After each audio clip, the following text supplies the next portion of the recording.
Welcome to the IoT podcast cybersecurity mini-series special. I'm your host, Katie White, Head of Research and Partnerships at the IoT podcast, powered by 5V Media. Today, I'm joined by Maria Mandalari, Assistant Professor at UCL. In the episode, we explore the ongoing research at the intersection of AI and cybersecurity, exploring how artificial intelligence can be leveraged to enhance privacy and security within the IoT landscape. So, hi Anna, welcome to the IoT podcast. We're here at the IoT Security Foundation 9th Annual Conference 2023. So to kick off, could you just tell our audience a bit about yourself, what you do? Yeah, thank you for the interview. I'm Maria Mandalari, Assistant Professor at University College London in the Electronic Electrical Engineering Department, and also Honorary Research Fellow at Imperial College London. What I do since I joined UCL and Imperial, I started looking at the security and privacy issues that you can have with consumer Internet of Things devices. And now I'm also working in industrial Internet of Things devices. And I work in internet measurements, new protocols for the Internet of Things. Hey. Thank you. And so 2023 has been quite a big year for IoT. See, there's been a lot of talk around AI convergence as well. But for you, what innovations have you seen within IoT security, but also what lessons do you think have been learned as well? Yeah. So AI is a great thing, right, for Internet of Things, because finally there is a way and an easy way to process the data that comes from all these sensors that we have in our home, that we have in smart cities, but with great opportunities also come big responsibilities, right? And you never know how or big organizations and third parties will actually use AI tools for against the privacy and security of the Internet of Things. And this is what we are trying to understand in our IoT taskbeds at UCL. So we have an Internet of Things taskbed that comprise more than 200 Internet of Things devices. And what we do, we use AI for not only try to understand what are the privacy and security issues with these devices, like replicating attacks, and try to understand through in AI if we can check if the attacks was successful or not, but also use AI for enhancing privacy and security in the Internet of Things. I will give you an example. Some years ago, we started a work that we created a tool that is called IoT, and this tool allows you to understand what are the essential or non-essential destinations for an Internet of Things device. So let's say, for example, your smart speakers is contacting X destinations. Half of them, using our tool, we found that half of them were non-essential for the device to work, so can be blocked. We don't know the reason for which the destinations were contacted, but for sure they weren't used for the device to work. So this process at the time when we did it, when we created this tool, was automated, but not fully automated. So you needed to do some auditing tests in the lab. What we are doing now, thanks to the advance of the artificial intelligence, is try to see if using the network traffic these devices are producing, if it's possible to automatically understand, tweaking obviously some parameters, if a particular destination contacted by the IoT devices is essential or not in a completely automated way. So this is like a good example of how we can use artificial intelligence nowadays for enhancing privacy and security in the Internet of Things landscape. So like the obviously consumer IoT and smart home devices, like that is an area where we speak a lot about the vulnerabilities, because at the end of the day, the consumer's the last person of the product life cycle. So for them, they're not aware of the vulnerabilities of their device. So how does research like this work to create innovations for companies and help them recognize new vulnerabilities, but also new ways of tracking security? Yeah, good question. Thank you.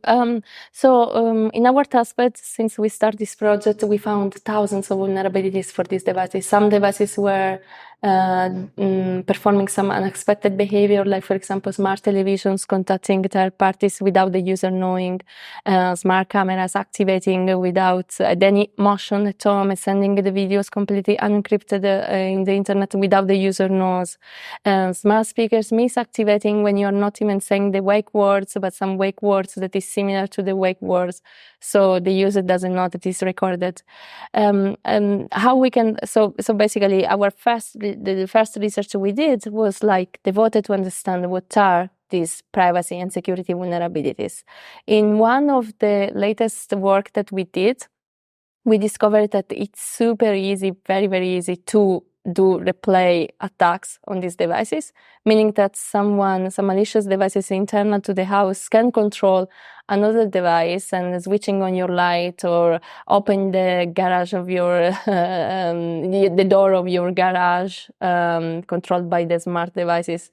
Without the user knowing. And this is crazy, right? And we also discovered that the cheapest these devices are, the most vulnerable they are, because, security comes with a cost, and also because the business model of these devices most of the time is basically having your data and be able to process your data. So something that we can do using AI is like locating a solution that is located at the edge. In our case, the best solution will be located in the smart home router. So we need solution at the edge, and we need to give control back to the user. We need to create, first of all, awareness, because most of the users, as you said, they don't know that these vulnerabilities even exist, because they don't know how the technology works, so they don't know how these devices can be capable to do something. And the other thing is like giving tools, providing tools to the user to be used basically easily for them, for non-expert user, right? Because at the moment you go to Amazon, you can buy whatever devices you prefer, you put in your home, and you don't know actually the risk that these devices can implement in your home. So awareness, control back to the user, solution at the edge that can be implemented in the home router or, for example, in the inter-service provider. And this is something that we're working on at UCL with these solutions that I told you. It is about understanding essential and non-essential destinations, but you're also using artificial intelligence and machine learning models for identifying the devices in an automatic way for the user to be used, and also try to use AI for detecting security threats. So do active tests from the smart home to the devices, and then list a sort of vulnerabilities, list the vulnerabilities these devices have. And all this can be done only on this, if you are actually in the network where the device is installed. So it will be better if this solution is installed in the home router. Now, there are some solutions that are already available in the market. And this is, I'm going to talk about this in my presentation this afternoon. So you can buy, users at the moment can buy external solutions. They have a cost. Let's say that the cost is between £100 per year until 500. It depends on the kind of protection you're looking for.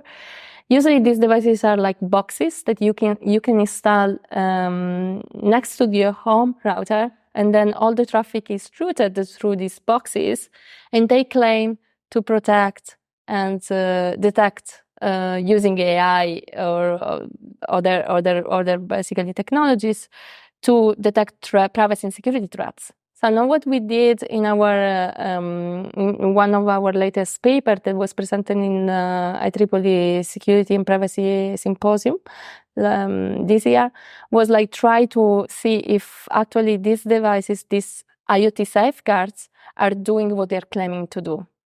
So we bought them, we installed in our testbed with connected hundreds of devices to them, and track the traffic, create attacks and see if actually they were able to detect it.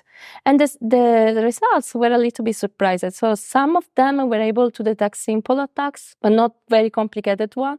And some of them were not able to detect any attack at all. So this means that the user is thinking that it's protected at home, buying these solutions that are sort of similar to ad blockers for browser, for example, but in reality, it's not protected at all. So this is a big problem, and we need basically to solve this in the years that are coming. Yeah, and that brings me quite nicely onto my next question. So what can we expect to see for IoT security and AI in 2024 and beyond into the next few years? Yeah, good question. So the number of IoT devices is increasing, and their presence is everywhere. It will be everywhere, right? We will have not only consumer IoT devices, not only devices that are in our home, but also devices that are in smart hospital, smart city, any kind of critical national infrastructure. So our first priority now is to basically try to understand the threats that can be done in the critical national infrastructure, because our first responsibility is protect the citizens people from threats that these devices can can trigger, right? And this is not something that only us as researchers can do, or industry can do, but we need regulations and maybe certifications for these devices. So every time that a new device is installed in a critical national infrastructure, like for example a hospital, what we need is like getting some certification for understanding if these devices are actually following the security guidelines that we have, for example, here in Europe, like the INESA, or overseas, like in US, you have the NIST security guidelines. And it's not only about security, but it's also about privacy. So these devices are like treating our data in a way that no one did before. And so we have some privacy regulations, like for example, the GDPR, but at the moment it's very difficult to enforce it. It's very difficult to demonstrate that these devices are actually following GDPR when using our data. So we need third-party certificators that are able to say, okay, this devices is like compliance with the privacy and security guidelines, and this devices is not compliant. So if it's compliant, what is the level of compliance these devices is implementing? So this is something that we are working on at UCL. And Imperial. We are trying to understand if it's possible to create automated testing, automated auditing for security and privacy compliance in the Internet of Things. And we are trying to do this with practical demonstrators, also like creating pilots with smart cities and smart hospitals, for example. And